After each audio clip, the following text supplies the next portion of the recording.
Please subscribe, and you can download this code from description below. Title: Using a variable as a name for another function in Python. Introduction.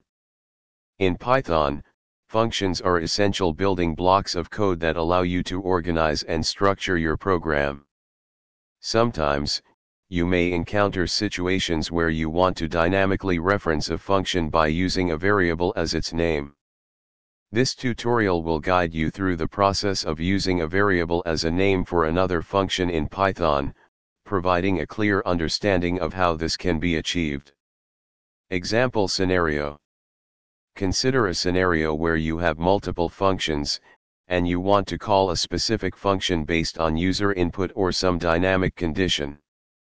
Instead of using a series of conditional statements, you can leverage the power of variables to dynamically reference functions.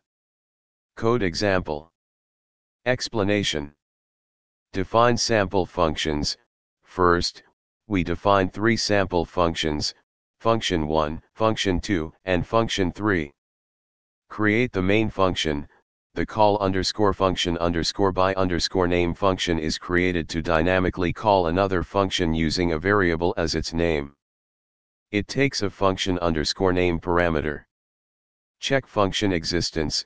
Inside the call_function_by_name function, we check if the specified function exists in the global namespace, globals, and if it is callable. Dynamically call the function.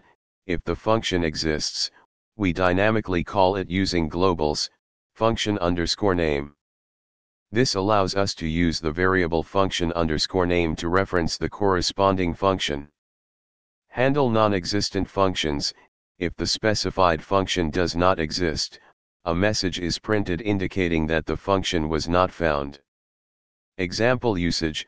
Finally, we take user input to get the desired function name and use the call_function_by_name function to dynamically call the chosen function. Conclusion. Using a variable as a name for another function in Python can be a powerful technique, especially in scenarios where the function to be called is determined dynamically at runtime. This approach can lead to more flexible and readable code. ChatGPT.